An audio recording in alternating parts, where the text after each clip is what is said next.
Welcome to TWU Local 577's Member Education Podcast. I'm Klarissa Principe, your recording secretary, and I am here with TWU Counsel Mark Richard. Thank you. And we are here to break down something that directly affects every one of us. The announced acquisition of Country Airlines by Allegiant Airlines.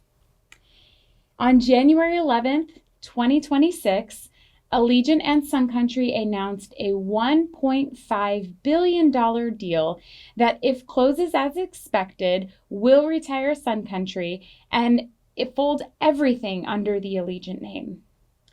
That means multiple workforces, multiple contracts, and multiple unions that will need to figure out exactly what comes next. And this isn't just about flight attendants. Dispatchers and other work groups across both carriers will feel the effects too. Our members deserve straight answers, so we went to an expert in the field. Mark, thank you for being here. Thank you for having me. Can you give us a little background on yourself? Sure. Well, I'm a union lawyer for over 45 years.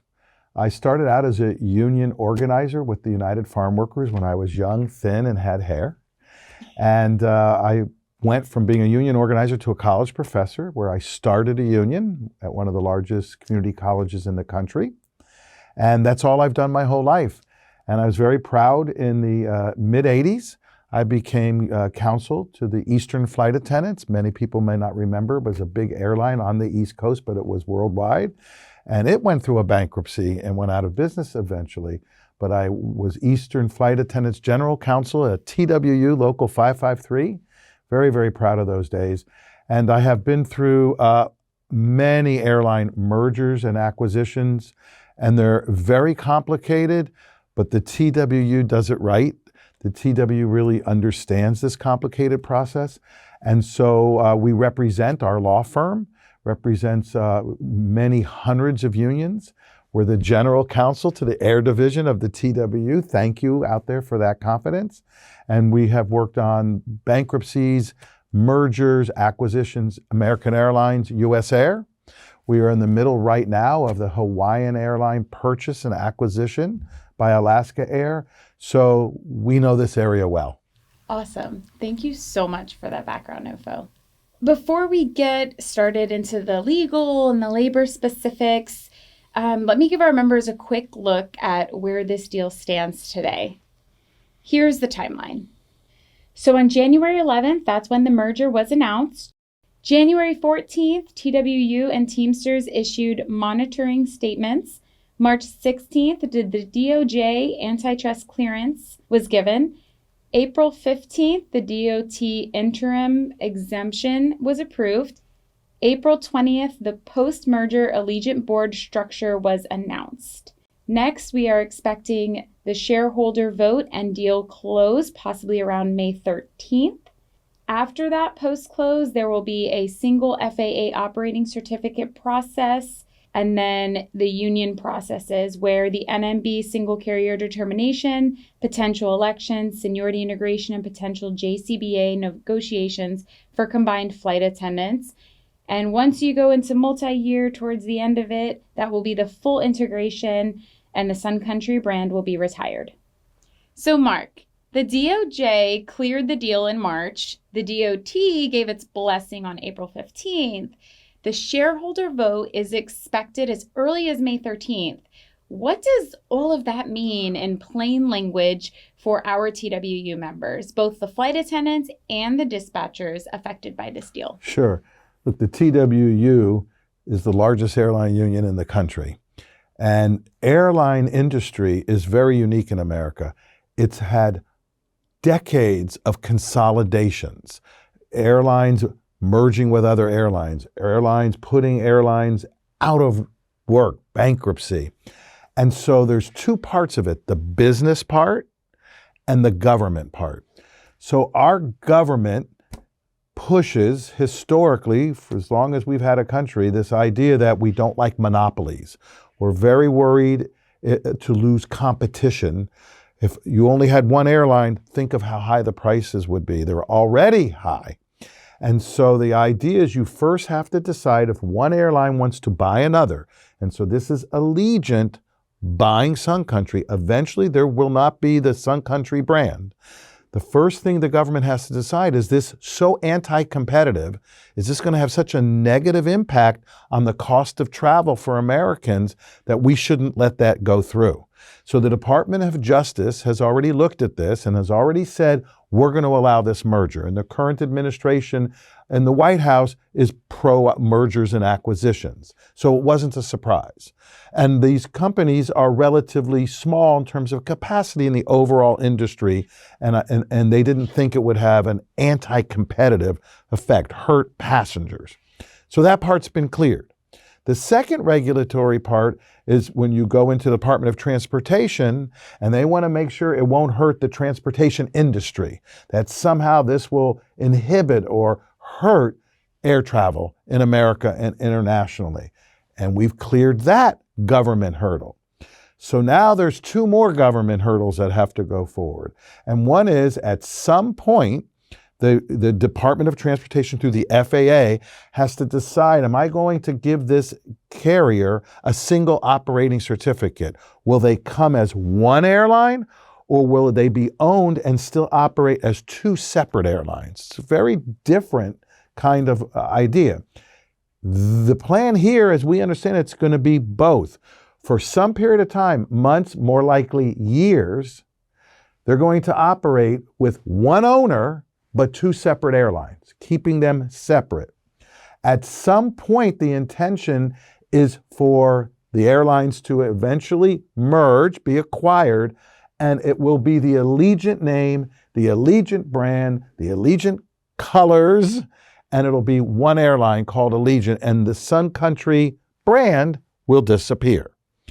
That will take a while. It could take months, much more likely years, because it's going to be driven by regulatory review, and the company has to decide on a business point of view, when are we really ready to do that?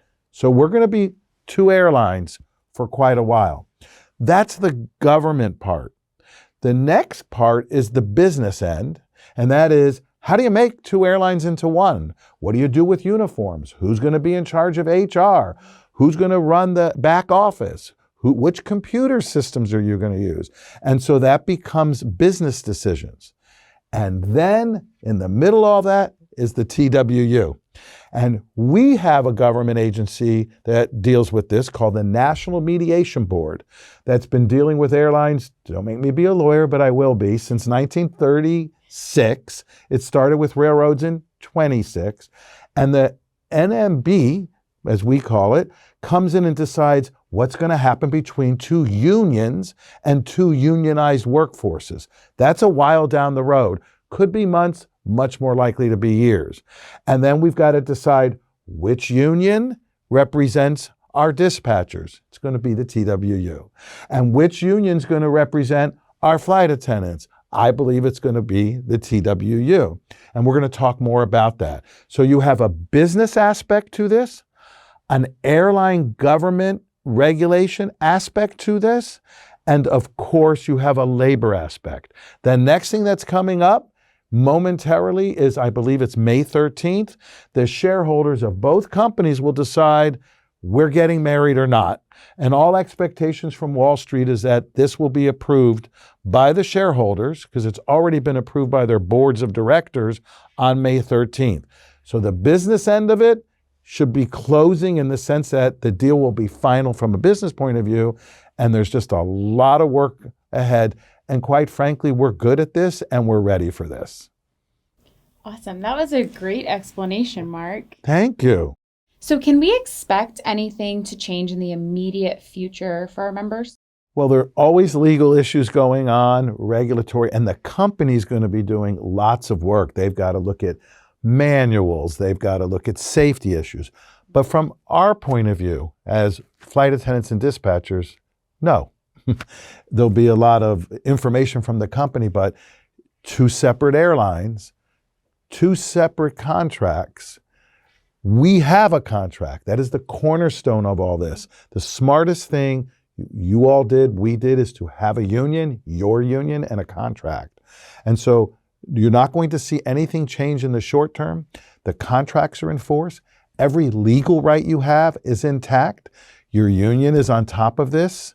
And no. So the short answer is there'll be a lot of business things going on, but from our everyday work at the desk as a dispatcher or on the jump seat as a flight attendant will be the same. And that will be months and possibly years. Okay, that makes sense. I guess, there's definitely questions that I'm sure the flight attendants and the dispatchers have. So Local 577, that covers the flight attendants, and then Local 592, that covers the dispatchers over at Sun Country. They have contracts that they fought really hard for. Are those contracts at risk with this deal once it closes? No, in the short term, and in the long term, they're going to become center stage. Let me explain. 2 separate airlines, we keep talking about that. The contracts are our centerpiece, our protection, our unity, our union. They're in full force. And we've got to keep them in full force. And you know the TWU, we don't miss an inch. So there's not going to be a change there. But at some point in the process, another government agency steps in, the National Mediation Board, whose job it is to oversee labor relations, union relations. It's the union labor law for the airlines. At some point, we're going to have to decide, the workers and the government, which union will ultimately represent the flight attendants. We know what it's going to be. Then it's going to be which union is going to represent our dispatchers. Then we're going to have to take 2 collective bargaining agreements, CBAs, our contract, and they're going to have to be put into one joint, the idea, CBA, JCBA. That's a long time away from now, although you can start the process at any time, or at least informally at any time. But no, right now, nothing has changed in terms of our CBAs. Nothing should change in terms of work rules, which I will tell you, because I know you a while and your efforts and incredible union work, we're going to have to stay on top of this because we don't want anybody at the company misunderstanding the law nor the resolve of the TWU. And all of us, every dispatcher and every flight attendant has to monitor their contract and enforce it. But the short answer is nothing has changed. So can the company just change the contract? I'm going to give you a legal answer. No.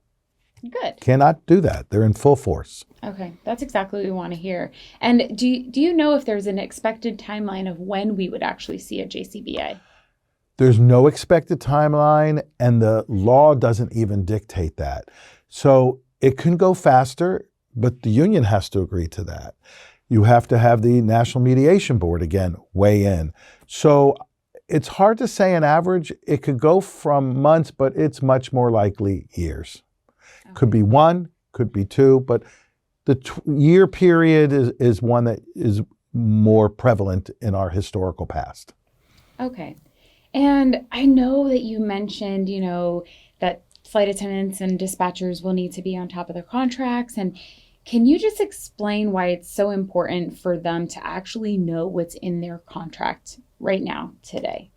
So this might shock people, and this is not an indictment of management, but sometimes leaders, an in-flight or a manager over the desks at dispatch, think they can change things right now. They can't. And so we have to be as unified as we've ever been, and these are 2 great locals and a great international, to make sure we remind them of what the law is and what our resolve is. No, we should all police our contracts.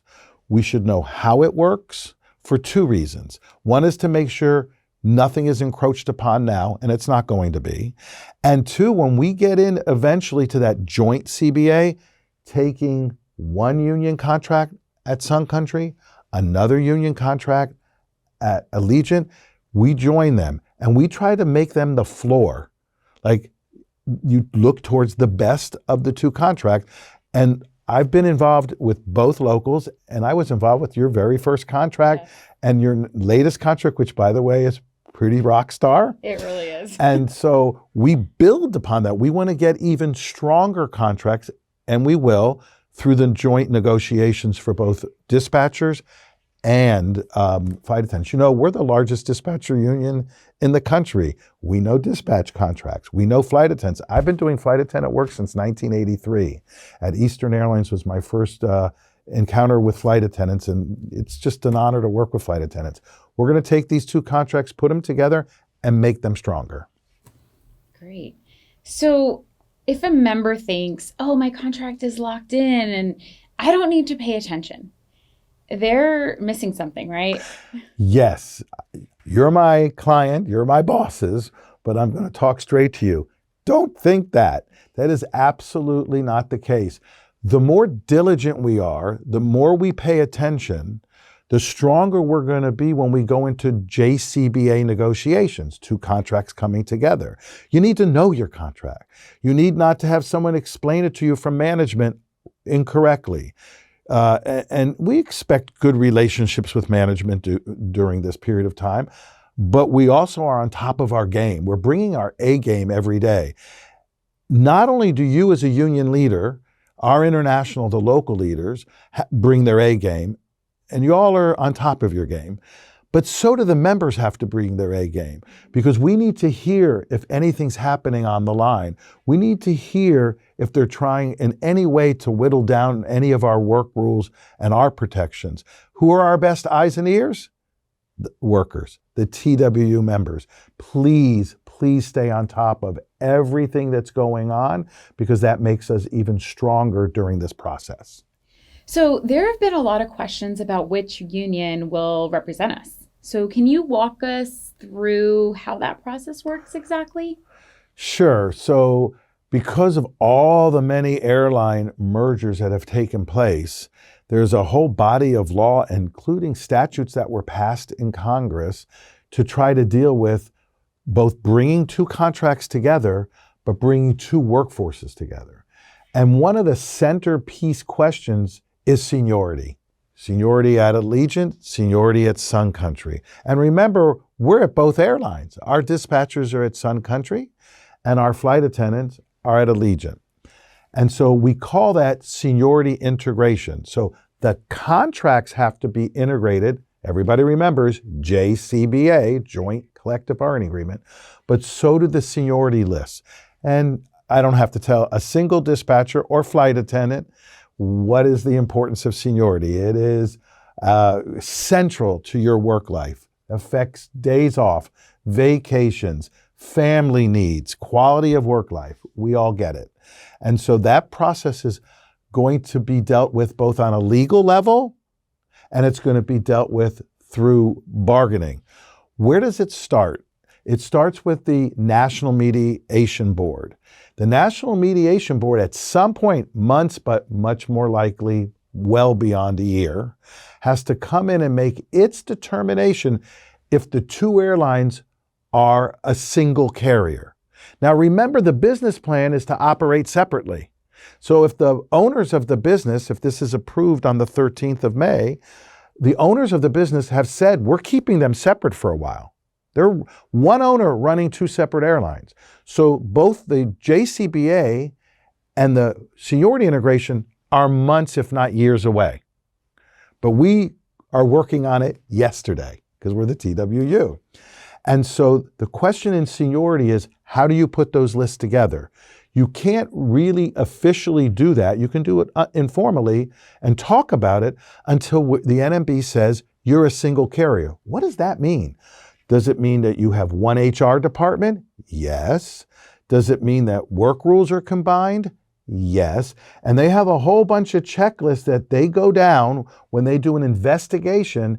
Is it truly, from a worker point of view, one airline, a single carrier? At that point, you begin to get into JCBA negotiations, which we'll talk about in a moment, but then we also are going to have to talk about seniority integration. And there's a whole body of law and a bunch of history on, look at all the airlines that have come together, look at all the airlines that have been acquired or merged. And so I can talk more about that with you as we go on. That would be great. So with the NMB determining the single transportation system existing, is there always an election? No, but I also want to go back. Before the NMB sort of does that, the FAA has to also determine, right, if we can get a single operating certificate. You have to get approval from the FAA to run one airline. They're looking at things. They have actually a 6-step process. It's all complicated. Safety's at the center of it. And they say, you know what? We're going to legally let them be one airline. That's on the government aviation side of it. On the labor union worker side, and thank goodness you have a union. You know, 90% of Americans wake up every morning without a union card. I find that worker malpractice. It doesn't make sense that everybody in the world, lawyers, doctors, realtors, pharmacists, you can go on and on and on, have their own professional organization. We have a union, and for some reason, 90% of Americans sadly don't have that. They don't have a contract. We do. And that is something every worker in America should be doing. So we're going to look at elections. Let's talk about it because it is a central question. The National Mediation Board will do an investigation. And they look at many things, but one of the central things is the number. At Allegiant, how many flight attendants does the TWU have, and how many flight attendants do the Teamsters have? That's what they'll look at. And my numbers, I want to double check, is that we're approximately 1,900 flight attendants at Allegiant, growing. Yes. Okay. And approximately 800 at Sun Country. Correct. Those numbers are going to be looked at carefully, and one of two things can happen. Many times with that number, there'll be no election. They'll think that the dominant union is the TWU and we don't need an election. There's no magic sauce or formula. So I cannot tell you, as someone who's an expert in this field, what will happen. I've seen numbers like that where there's been no election. No election between all of the workers as to which union they want. Our dispatchers are sort of the opposite. We have approximately 60 dispatchers at Allegiant, and then our TWU dispatchers at Sun Country are around 40. That number is a little closer, a bit closer, and that may very well trigger an election. We're going to assume there are not going to be elections, and we're going to assume there are going to be elections. It is more likely that there would be one in the dispatcher unit because of the 60-40, the closer number, than in the flight attendant world. We're going to wait and see. Either way, the TWU knows what it needs to do, and every one of our members, and I've been a lawyer for you all since 1983, we know what to do. Stay strong, stay unified, look at your contracts, police and enforce them, and know what the strength is of our unions. And that you know every day on the line or at the desk. We know that. Yeah, we definitely do. Definitely. And so overall, there is that possibility that we could have multiple elections on different fronts. 100%. We could. Okay. Possibility. Yes, possibility. And I would say that it's more likely that might happen in the dispatch world, right, as opposed to the flight attendant world. Okay. We're ready in either case. And so with the FAA single operating certificate for the NMB or any JCBA process, do we have to wait for that FAA single operating certificate for that? No, it's like anything else. Until something happens legally, you don't have to sit on your hands. The question is, will we be talking to both ownerships and both carriers? Yes. Can both unions talk to each other? Yes. Can you be forced to do something now over this years-long process? No, until the FAA says they're a single airline and until the National Mediation Board says you're a single carrier, right? One is a safety sort of centric view, right? They got to look at the mechanics, the engines. Can you operate safety? What equipment? On our side, what scheduling software are you going to use? So they're looking at labor and they're looking at safety. When those boxes are all checked, then a real timeline starts. So you can do things informally before, but at some point it's going to be formal. And let's take seniority, for example. When we begin to talk about seniority, There are some governmental rules we have to follow. And in particular, statutes came out after the TWA merger that one Senator, Claire McCaskill, helped lead. So it's McCaskill bond law. And she was very worried that workers were going to be put at the bottom, called stapled. One list here, one list stapled at the bottom. And that law doesn't allow that. You have to integrate under some fair and equitable, magic legal words, fair and equitable measure. So there are a variety of ways to merge the seniority. We know them all. We're going to fight for the most fair and equitable way for our members. That's what we do. That's why you pay your dues. That's why you wear your TWU logo as you have on your shirt. But so will our counterpart union. And in that process, you can come up and 3 paths. You can come up with an agreement between 2 unions. Some unions say, we understand you have the better contract, you have the larger number, and they shake hands. So that's an informal agreement between the unions of which union will survive and be the union at Allegiant, okay? Mm-hmm. Another way is mediation. A mediator comes in, agreed to by the parties, and said, can we work this out? Can we solve this in a good, honorable way? A third is if you can't get to an agreement and you can't get to it through mediation or marriage counseling, you then have an arbitration. And an outside neutral arbitrator will decide how the seniority will look. Is it 1 for 1? Is it dovetailing? If you have 5 years here, do you have 5 years here? Do you stay on the same floor? Do you look at relative seniority? It can be very complicated, actually. And that arbitrator's decision is final and binding. We've done those. We know how to do them. We've also settled. We've also had unions say to us, TW, you guys should be the union. All of those possibilities are months and years ahead from us. Okay. And I'm guessing, if we have to do an arbitration for seniority, right, that's not really the preferred route, right? We would want to settle it prior before. Sure. As in anything in the world, it's like a fight at the carrier. It's like a terminated employee. As a professional flight attendant, as a professional dispatcher, as the TWU, you first try to resolve things. But we are also known across the country as America's Fighting Union. So we have no problem doing things collegially. Trade union respect. But if we have to go down the legal route, which is appropriate, we're going to fight. And we fight to win. So do your lawyers.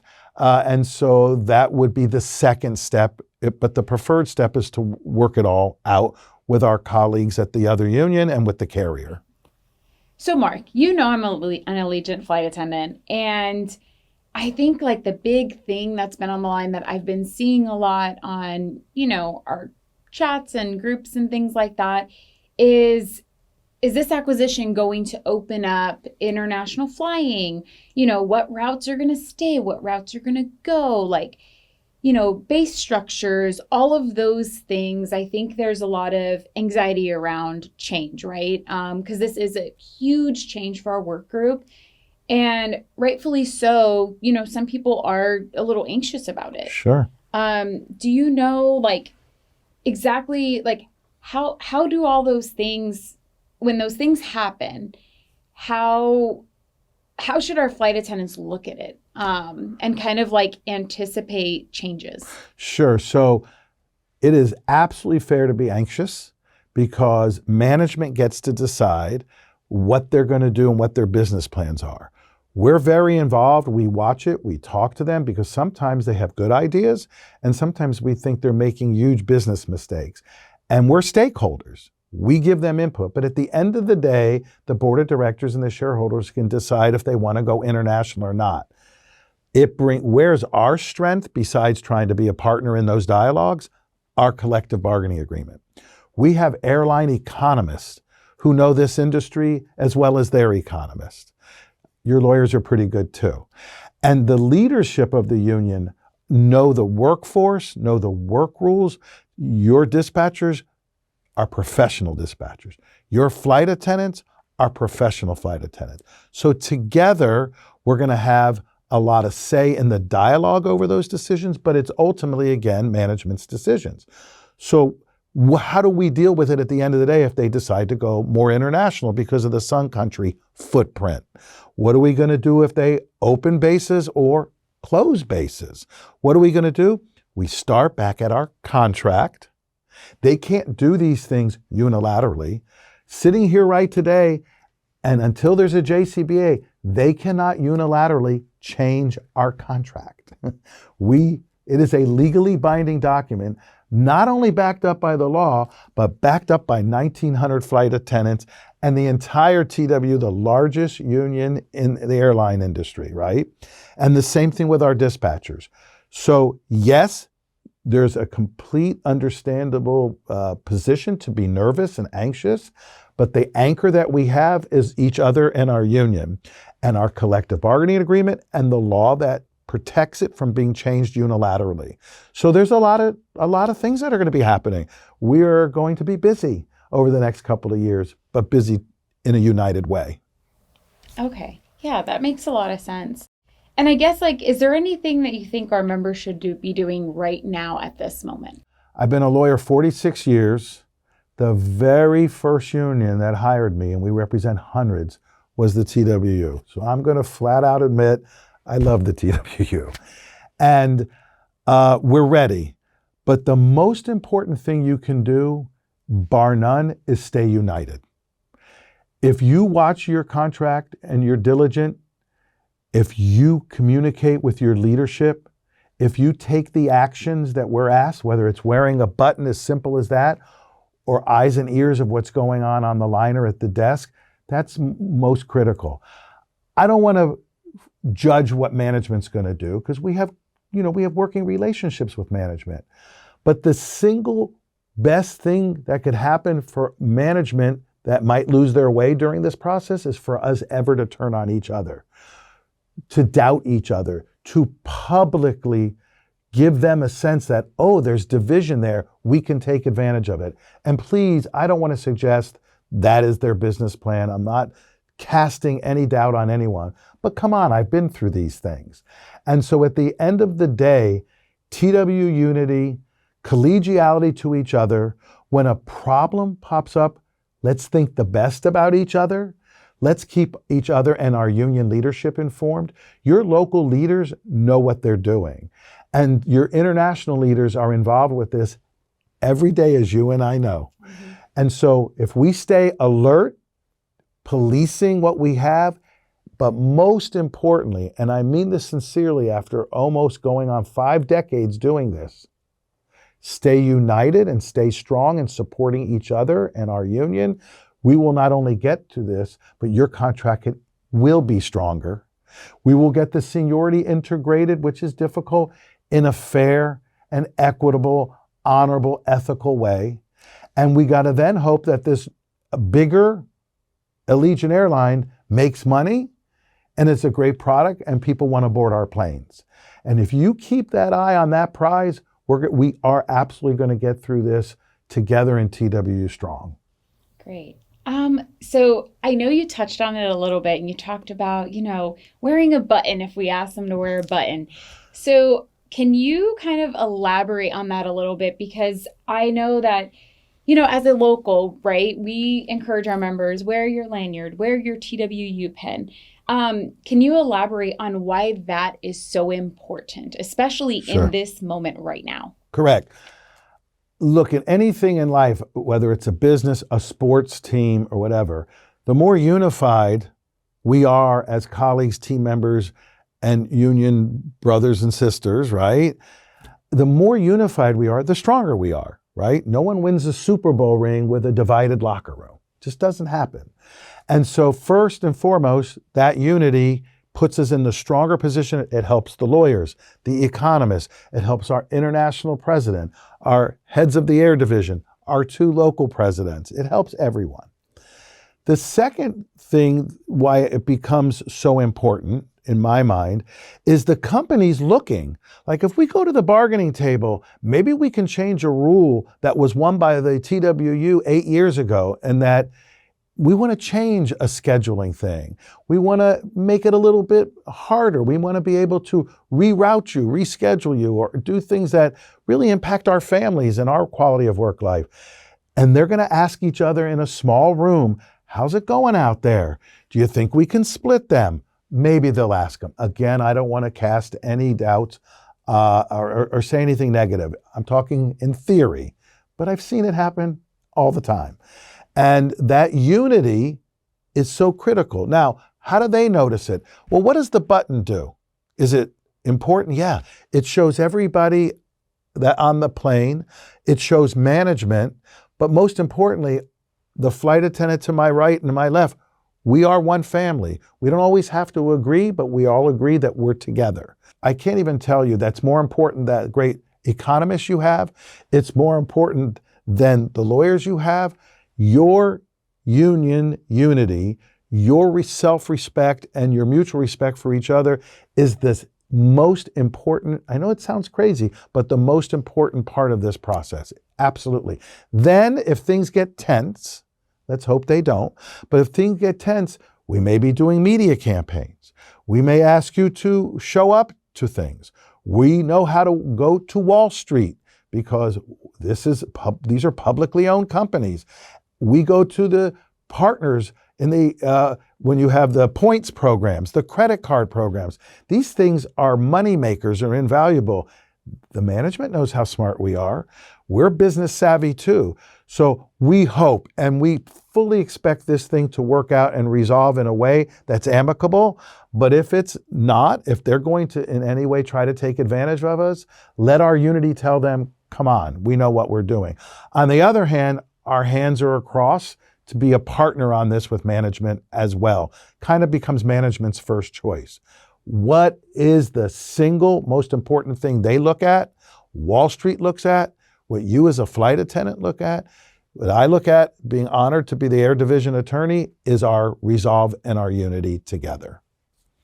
Yeah, I mean, you made a lot of great points, and I think it's really important that our TWU members really listen to what you just said, right?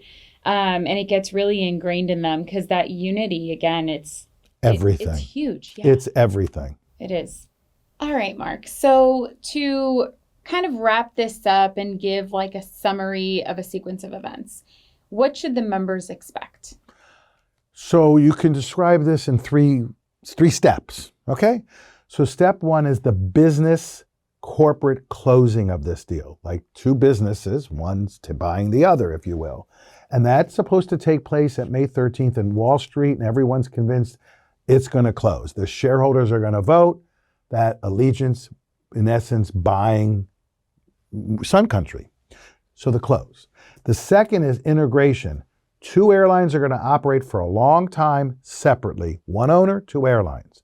But they're moving, at the moment, announced towards integrating them into one airline, which will be Allegiant, and the footprint, the livery, the logos of Sun Country will disappear.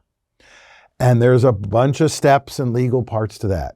The third involves us, and that is the full integration of the airlines. There's business parts of it, but on the labor part, the flight attendant dispatcher part, we're going to have to become fully integrated into one workforce. And that centers on two big issues.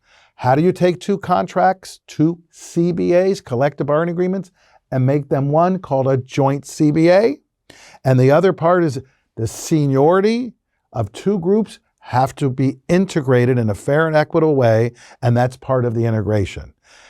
Those are the three steps that are coming down the line. I say months, but we really know it's going to be years. You know what? That was perfectly said, Mark. Thank you so much for your time and giving all of our TWU members straight answers. To every TWU member watching this, whether you're a flight attendant at Allegiant or a dispatcher at Sun Country, we are here for you. And we are fighting for you. The TWU International and both locals, 577 and 592, are 100% invested in fighting for the membership today, tomorrow, and in the future, in solidarity.